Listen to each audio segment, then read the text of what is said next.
Fascinating stuff. Thank you, Ishi. Really great.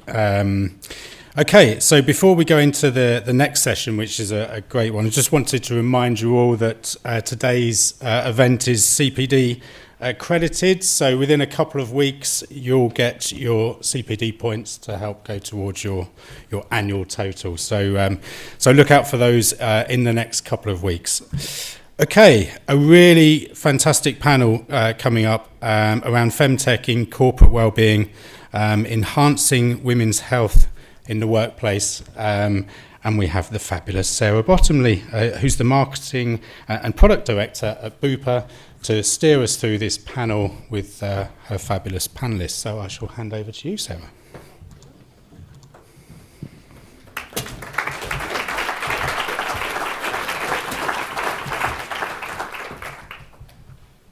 Hello.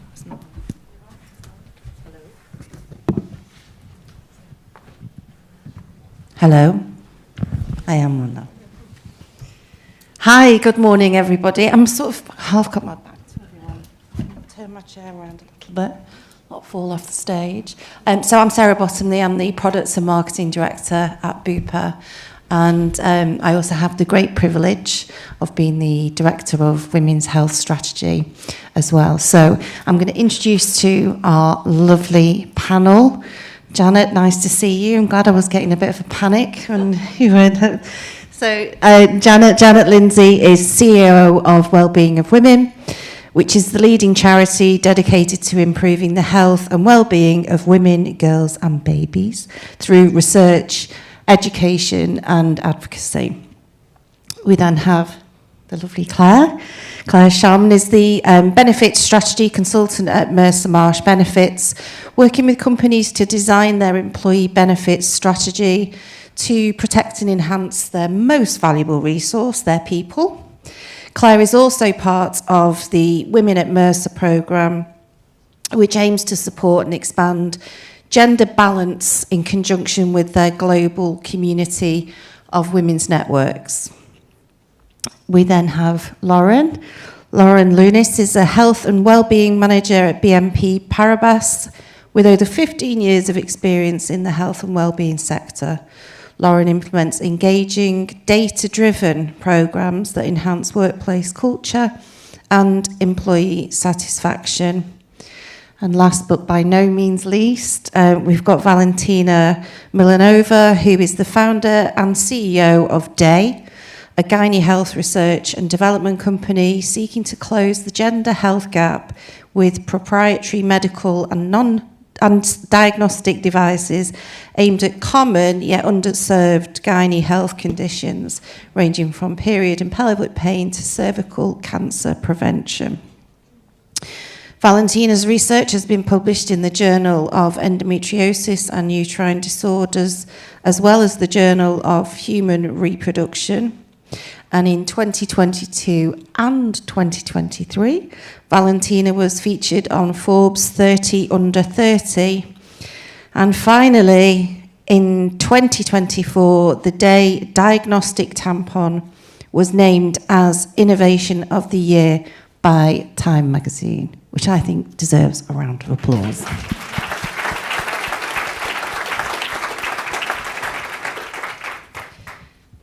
And I forgot to put my spectacles on, so I made that more challenging for myself than it needed to be. So really excited to be here and to talk to you about femtech. Just before we get into the panel, can I just ask if people in the room generally have either an understanding of or even use or know somebody who uses femtech? Just as I thought, not very many. Hello, you. So I think we're really excited about femtech. We're going to talk about it specifically, but a lot of the time conversations around women's health can be a little bit reductive, can very much focus just on gynae health. And our mission and ambition, should I say, at Bupa is to really lean into the gender inequality in terms of specifically diagnosis of women's health conditions It takes up to 4 times longer for women to get diagnosed with exactly the same conditions as men. So whether that be cardiovascular disease or cancer, it's basically you're going to be looking down sort of a 4 times length diagnostic process. And because of that, we feel that if we can empower women and individuals to know as much as possible about their own personal health, know what's normal for you, makes you a very powerful patient. The more you know, the more you can share, and the more quickly you can alert somebody to say, this is not okay, this is not normal for me, or actually, it's fine, this is normal for me. So Femtech can really help us rapidly move forward and make sure that you are as knowledgeable as possible as an individual, because unfortunately, the gap that in women's health is very much driven by the lack of research that is done using women, and that is not going to change anytime soon. So the more we can empower women as individuals, then I think the more successful we will be. Anyway, that's my ramblings of a loon over with. I'm going to come to the panel with my first question. And Janet, I was going to come to you first, if that's okay, and just ask you to share with us what are some of the innovative solutions you're seeing employees implement into their workplace to specifically support women's health. Sorry. Oh, is it on already? Can you hear me? Oh, marvellous. So quite a lot of them have been talked about already, but there's so much available already. Online resources making information easy and accessible. And actually, when you look at the Women's Health Strategy, that was one of the things that women asked for. So 100,000 women and organisations actually responded to the government's call for evidence. Tracking devices. And to give you an idea of this, so we have a research advisory committee which is made up of about 25 of the sort of great and good academics and researchers and scientists around the country. And every 3 years we have a new chair, and our chair is currently a lady called Professor Hilary Critchley, a fantastic woman who's dedicated a lot of her life to menstrual health issues. And I did a talk with her at the Edinburgh Festival a couple of years ago, and we talked about just basic tracking for menstrual health and how helpful it was for her, because a lot of clinicians find that when people go into the surgery and they ask them how things are, that they're not a reliable witness. And it's not because they don't want to, it's because they've either forgotten, or in women's cases, they often normalise things that are going wrong. So the reason I touch on that is because they're very simple, but actually it was enabled her to actually really understand how heavy a woman's menstrual cycle was. And actually that was very helpful in then trying to provide bespoke treatments. So, I think, we've heard about the tracking and the monitoring. I think AI is helping with access to information, actually, for organisations. Online training, of which we now do quite a lot. I love this personal prescribing that you talked about earlier. I think that's going to really help. So there is really just so much available, and it's personalising it and how we make it available to all, because I think we talk about the gender health gap, but there's also a big equity issue here, that a lot of people do not have access to even digital stuff. So I'm thrilled that with the sort of this new NHS change idea, that we'll be going from analog to digital, but I do worry about how we're going to bring along lots of other people in that. Yeah. Brilliant, thank you. I think on that point, we've all briefly talked to each other about this pushback sometimes on, we're talking about women's health, we're always bloody talking about women's health, what about the guys? But I think that, you know, it's important to contextualise why in terms of the disparity.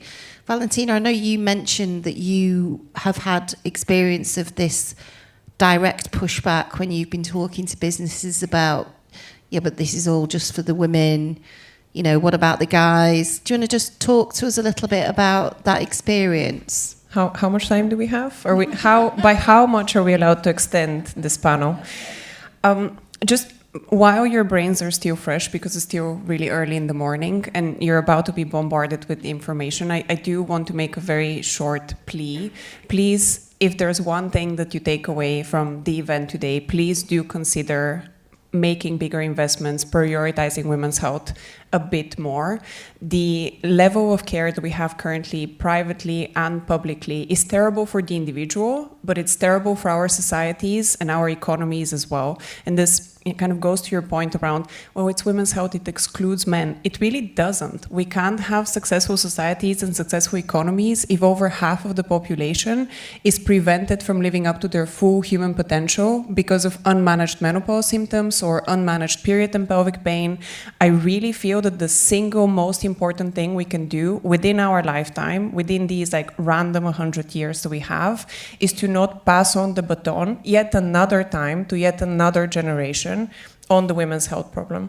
And I'm really worried by the trends that I'm seeing. I don't mean to be a doomsday person, but we do have to talk about the data, and the data is really not looking good.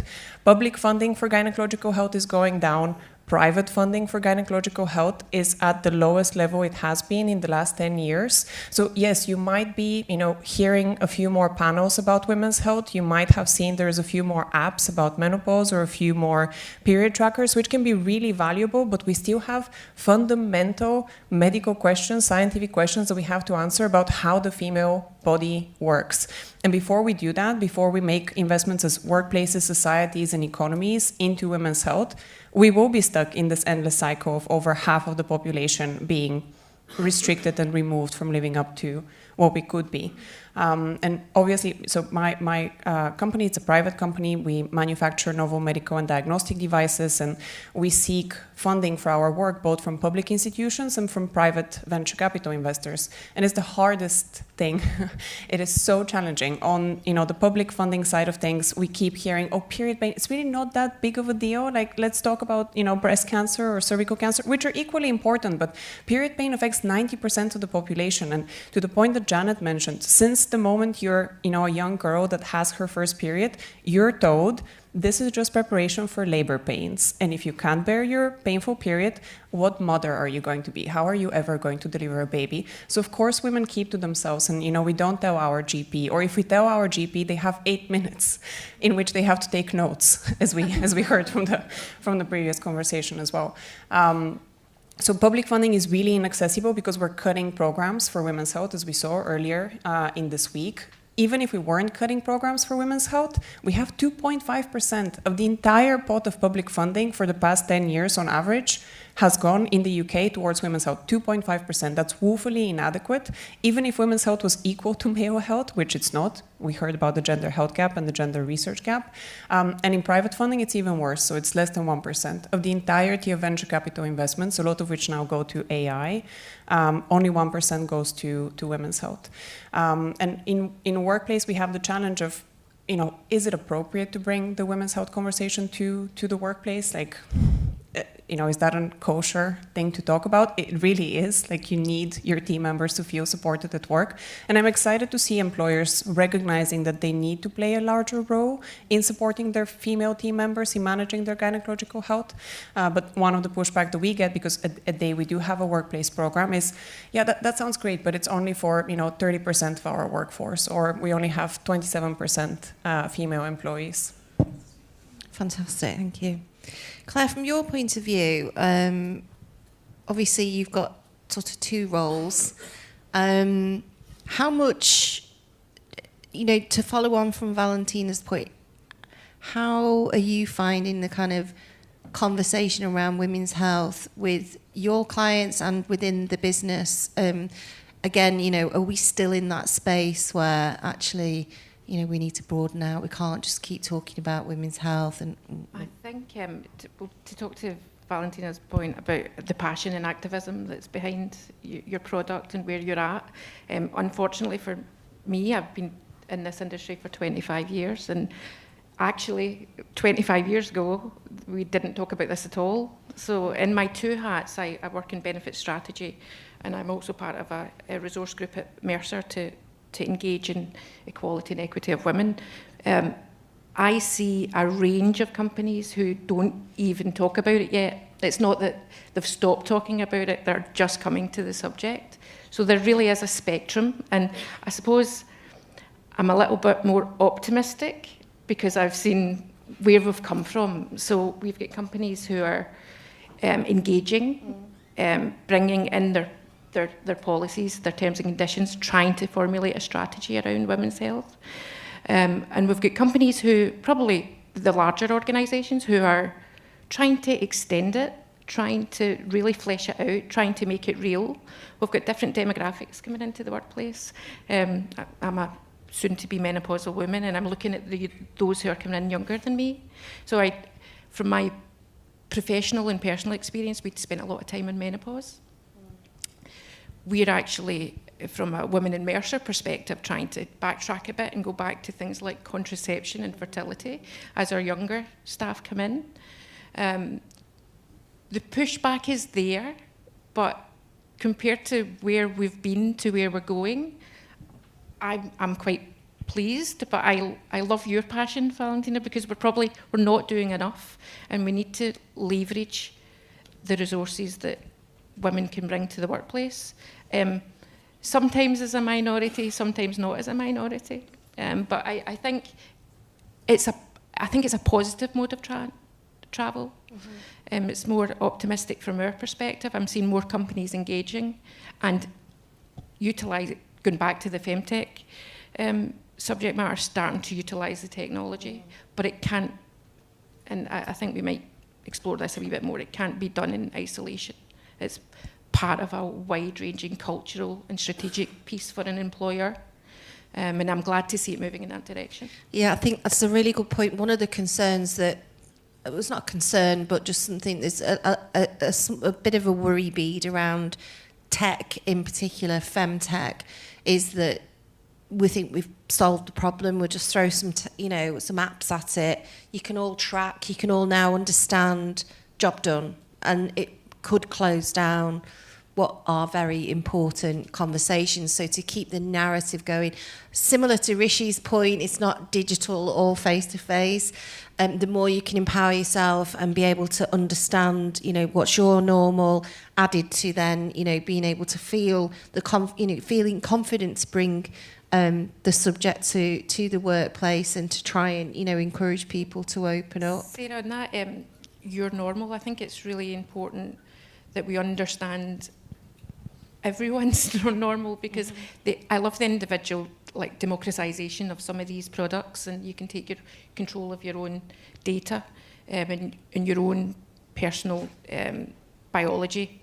But I think it's useful, especially in a work environment, to come together in order to discuss the results and how you differ from other people, and for it not to be too much of an insular journey. Yes. For it to be either a group journey in terms of Women at Mercer, the resource group that we are, or part of a wider strategy of addressing inequality and imbalance for women's conditions in the workplace.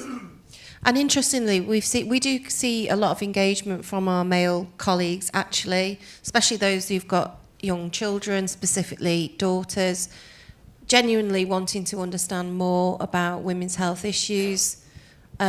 Probably also,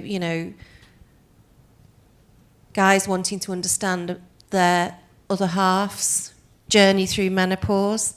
I'm not sure I'd want to be on the receiving end of watching somebody else's menopausal journey, but so I think that people are starting, I know we are being gender specific, but it isn't a gender specific conversation, and it's great, certainly in Bupa's environment that we've got so many male advocates and champions as well. Lauren, from your point of view, has your experience been similar in terms of, that there hasn't been a huge surge forward in the conversation, or are you seeing some sort of more sort of open change? So at BNP Paribas, we are about 65% male dominant.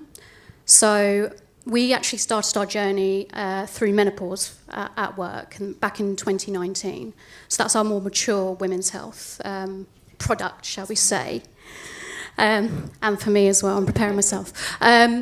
But we've actually made sure that our male colleagues come along on the journey, not just for menopause, but more recently for things like menstrual health.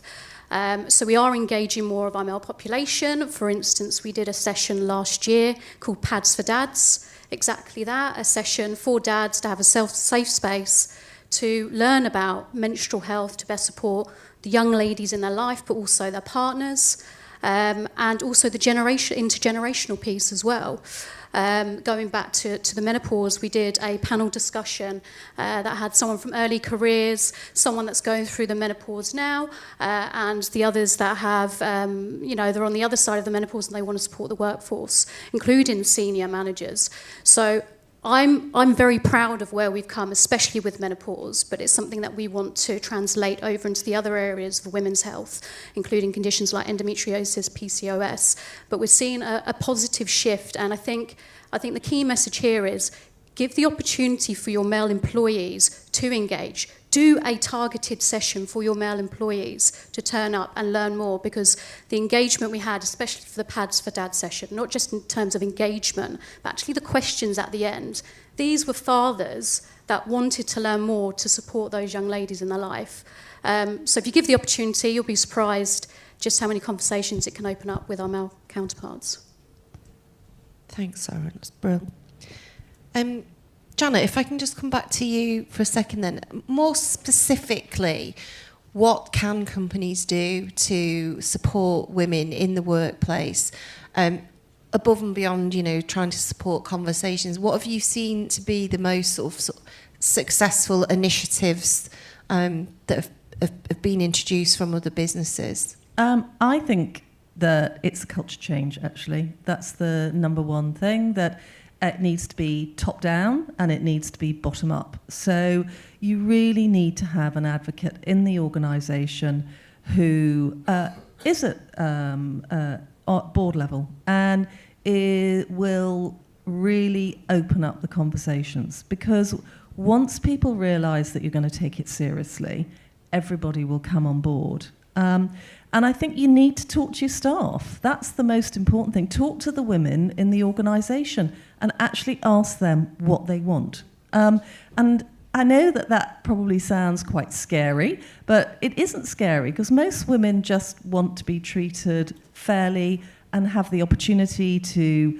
access information, services, whatever it happens to be, but ask them what it is they want. There is no point setting up schemes and apps and training and all the rest of it if it actually isn't going to benefit your staff. I mean, I think if we look at this sort of culture thing, the head of the NHS, Amanda Pritchard, admitted last week that the biggest single employer in the UK, which is the NHS, is full of misogyny. And there's a report here that states that 42% of women still receive discriminatory comments about their health, work ethic, etc. And we just need to call that out. I mean, as you all know, and Bupa supported us when we launched the Menopause Workplace Pledge in 2021 or 2020, I can't remember now, it's all going into a mix here. But there were 3 parts to that pledge. The first one is recognise that the menopause is a workplace issue, or can be. The second thing is talk about it openly, honestly, but show respect. And I think, that's what we need to do in the workplace. So, where you can, offer training, provide access to information, We've also launched an employer membership programme, which is very cost effective. It starts at about £900 for organisations.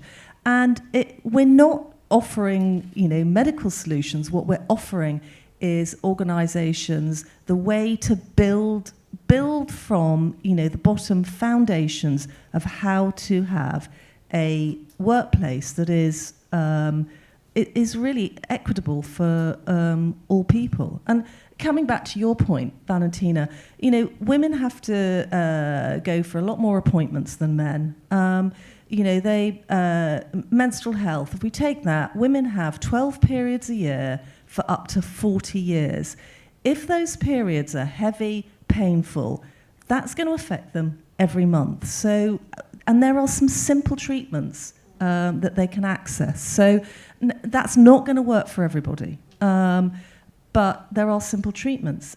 Things like contraception. I mean, the burden of contraception still falls on women, but it obviously affects men too. So that's why these things are so important. If we are 51% of the population, we make up 16 million of the working population, then surely the responsibility is on actually all of us in society, including workplaces, to make sure that work works for everybody. Young people today all young people today will probably have to work. It's not going to be a choice for everybody. So I just think we really need to make this, a choice that's good. Can I? I was going to say, can I add a point to that? So we've done really well in terms of tracking our menopause GP appointments, our digital health app. We've got podcasts internally that I lead. And, we've got events. And it's great to track that engagement. But going back to your point, Janet, it's about the acknowledgement in the workplace that the likes of menopause is going to affect you in some way, shape or form, some more than others.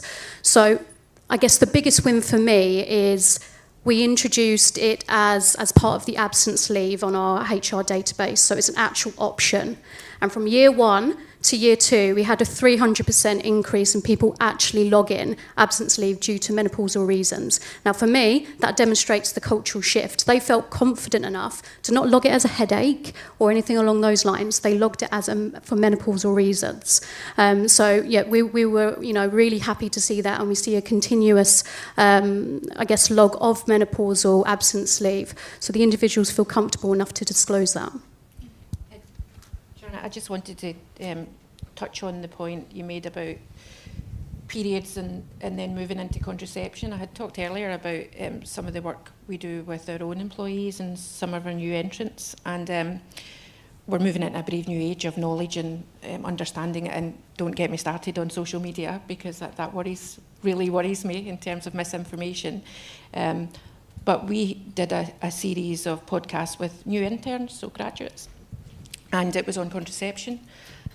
And I felt as though I had rewound the world 50 years. I really did think that the knowledge and awareness and confusion that surrounds contraception would have lessened. And I was blown away at how much misinformation and worry and anxiety some of the younger members of staff had in this area, which I would have thought in the age of information that it would be clearer, but it was obvious that it was very foggy, and they were struggling to get information that was true and reliable and credible. And that took me by surprise. It's a huge problem, and actually I'm really interested in Rish's point about when people take medicines and sort of tracking how that's working for them. And I think that will be really important for contraception, because there is a huge shift in this country away from hormonal contraception. And therefore what's happening is that we've got an abortion rate that's going up. And these are all things that we sort of need to deal with. But when you look at a woman's sort of life course, the single biggest thing are periods, because they last for up to 40 years. Fertility and pregnancy, that really only takes a short part of a woman's working life. And menopause can be quite a long process, but for most it isn't. And I am using sort of generalizations there, because for some people it's a really very difficult phase, but for a lot, they can have times when it's difficult. But I think we just need to look at this in the round and in the whole, that actually they are often, short periods of time where they Absolutely. need support. And I think hormonal health is a really interesting subject matter. We're very engaged with that, certainly at Bupa and through the work that we're doing on our women's health strategy. And I've been absolutely gobsmacked how ill-informed we are as women about what actually is hormonal health. Am I hormonally? I have no idea. But equally, this is where we do feel that the area of tech and femtech can really support and give some backbone to what is actually, a subject matter with very low levels of understanding by the people who are experiencing it in the first instance. And I think that through hormonal health, understanding how the body, can respond to things like contraception, hormonal contraception, but also HRT, again, because we're getting a lot of women choosing to not want to engage with, medical support with, via HRT.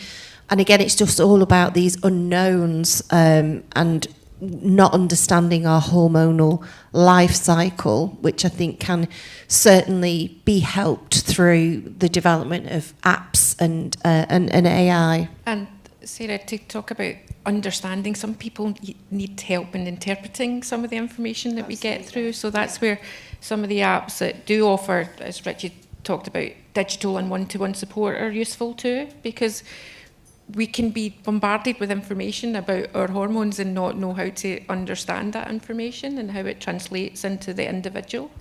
And it was one of the important points when I was thinking about this as a whole, about that holistic, I hate the word holistic, but anyway, the holistic approach of having benefits that support in the workplace, instead absence, understanding, awareness, policies and education, but understanding the individual involvement in that and getting support and help where you need it, because we still need expertise, because we're getting more information about our biology and we're learning to understand it, but we still need some support. And I think some of the apps I've seen have been really impressive from that perspective. Some not so much, but some good. So I've got 3 children, 2 of which are girls, teenage girls. They both use the Flow app, and they've been absolutely blown away about how accurate, this app is basically giving them telling them when, your period's about to come and so on and so forth, which, I have to say, obviously, an old crow now, so I didn't have any of that. I didn't even write anything in my diary. But Valentina, from your point of view, you're working very much in this space in terms of tech and innovation.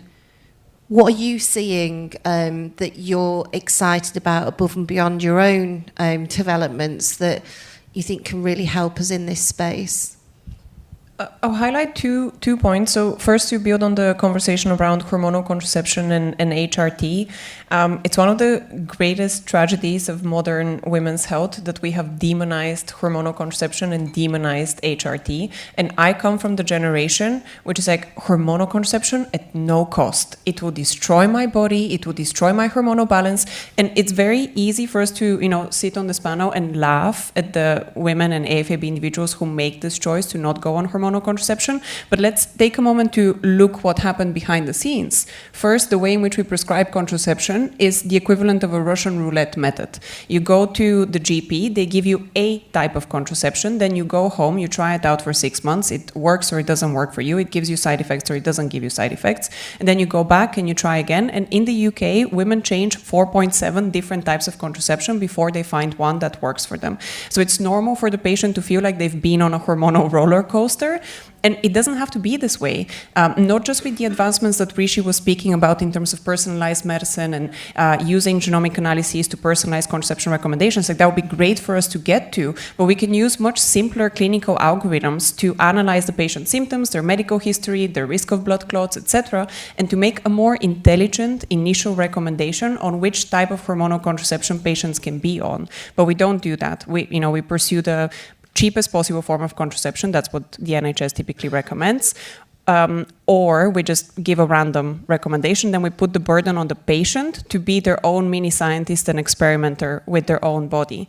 As a result of this, as a result of the demonification of hormonal contraception, as you mentioned, we have an increase in unwanted pregnancies, but also we're missing out on one of the best treatments that we have available to us for endometriosis pain, for heavy periods, because again, hormonal contraception is demonized. I have so many friends and also patients from the day community who have excruciating endometriosis pain, unbearable, they have to miss work, they will not go on hormonal contraception. They will keep with the pain, they will keep with the huge reduction in quality of life, because they've grown up at a time when all they've heard are personal stories about hormonal contraception, horror stories. So we have a responsibility to personalize hormonal contraception recommendations. And also, when do we do any post-market surveillance on hormonal contraception in any meaningful way? Like, which one of you have ever reported through the official post-market surveillance channels a side effect that you've experienced on hormonal contraception? Like, we really do a terrible job of collecting the data that we have access to. And what I'm hoping we don't do now with hormonal replacement therapy is miss out on the opportunity to personalize the regime that a menopausal or perimenopausal patient is placed on when they start HRT, because we can very easily do the same mistake as what we've done with hormonal contraception, just give everyone the same, don't look at their lifestyle, don't look at their personal medical history. I really hope we don't fall into this trap. And then the second quick point that I was going to say is just about cervical cancer and cervical health. I think another really exciting opportunity that we have within our lifetime, beyond To Fix for Women's Health, is to eradicate cervical cancer as a disease within our lifetime. This is not a pipe dream, it's entirely feasible with increased vaccination and increased screening rates. The World Health Organization, the NHS have committed to eradicating cervical cancer by 2040. And cervical cancer globally is the deadliest female cancer. And even if it doesn't take your life away, having cervical cancer means that future pregnancies become very challenging. Also, sex becomes very painful. There are huge implications from having cervical cancer. So I'm very excited about the reality that we have today, which is the real possibility to eradicate cervical cancer. Can I just come in a little bit there?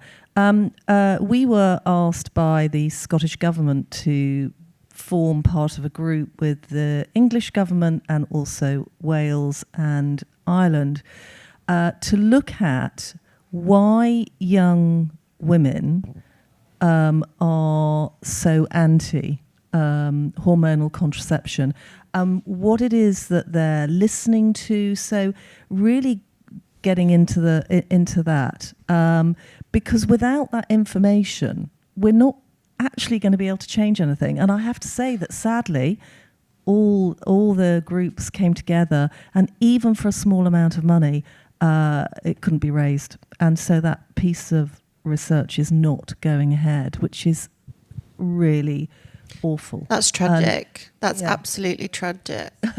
Well, we do need them with us because of some of the data and stuff. But I agree. I mean, and that's what we do. And picking up on your point on cervical cancer, the only reason we have a vaccination today is because of well-being of women, because we funded the early research that found the link. We funded the scientists who found the link between HPV and cervical cancer. And we then also, in our research, developed the brush that is used. So, but we're a small charity. Yeah. Last year, we spent 1.5 million. That is a drop in the ocean. And I have to thank Bupa because they are supporting some of our research. But yeah, lots to do. Janet, would you mind sharing what else Wellbeing of Women has helped discover? Yes, I The will, ultrasound? of course. So folic acid that's used in for women when they want to become pregnant and are pregnant. So throughout that period, we have developed the first non-hormonal treatment for endometriosis. We were the leading lights in antenatal care. And by that I mean ultrasound. So everybody here who's had a baby will have had an ultrasound, but you only have that because of the scientists that we funded. So I could go on. Not me, it's all those scientists previously. Now, I think, and we've got a couple of minutes left, so I think I'll start to try and wrap us up. But I think the point around research, I mentioned it when we just kicked off this morning in terms of women are not involved in research within healthcare. There's all sorts of valid and understandable reasons why that is. And I didn't in any way mean to sound glib by saying it's not going to change, because actually when it does happen, the results are fantastic, and we are a huge advocate of continuing to try and support and sponsor in particular niche areas of women's health. But I think, again, the more we can do, the better. So the more you know about yourselves, about cross-referencing that with other women and individuals, supporting, sharing the conversations, and just trying to shine a light on these issues will help society at large. Obviously, for anyone in the room who isn't of female gender, you've probably got somebody very close to you in your life, whether that be a wife or a mother or a daughter or anything, that these issues are really important to, and therefore the more we can all educate ourselves and support that kind of learning journey and try and get women to champion for themselves, the better it will be. Any last thoughts or comments from you as wonderful panellists? Just talk to Janet again, because you're so full of wisdom. Even from a professional perspective in relation to benefit strategy, and as a woman in the workplace and women at Mercer, I think listening to your women is really important, and actually just being brave enough to have a women's survey to understand women's issues would be a great starting point. Everybody's at different places on this, but as long as we're moving forward, all for the better. Brilliant, thank you, Claire. Laura? I was just going to say, not one size fits all. Make sure you have multiple points of entry to get in the help that people need, be that an article, face-to-face, digital, but also make sure they're connected as well. It doesn't matter whether they're different service providers. As a business, just make sure your providers are working together to signpost correctly so the individual gets the help they need in a timely manner. I'm going to leave you with two things. The first one is, I think everybody in this room, if they don't use the Squeezy app, which is on the NHS website and other places too, should do that, because it benefits men and women. And I say that because Elaine Miller, a very well-known physiotherapist, always says that if men use the Squeezy app, they will have an erection for longer. And if women use it, we all know the benefits of that. So that's the first thing. The second thing is to give you an idea of how research is swayed. Erectile dysfunction, there is more money spent on that, which affects only a small percentage of people in this country. Than there is on premenstrual issues, research in there, which affects around about 90% of women. So you can see how things are swayed and how much work we've got to do. But I'm pretty confident that everybody in this room is going to help us. So I'll leave you with those. And congratulations on being the first to drop the ED bomb. We talked about that earlier. Valentina. I'd say, there's lots of depressing conversations about women's health, but to your point, there's also lots of things to be hopeful and excited about. So one parting thought is, you're all so powerful as individuals, as representatives of your organization. And if you can help, 10 people within your company, 5 people within your company, it's a great starting point. There isn't, a route into women's health support that's too small or too insignificant. And really just try and remember your own personal power to make a positive change within your organizations. Because at the end of the day, without becoming too philosophical, we're on Earth for a very small period of time. So why not make the most of it? Fabulous. Thank you so much.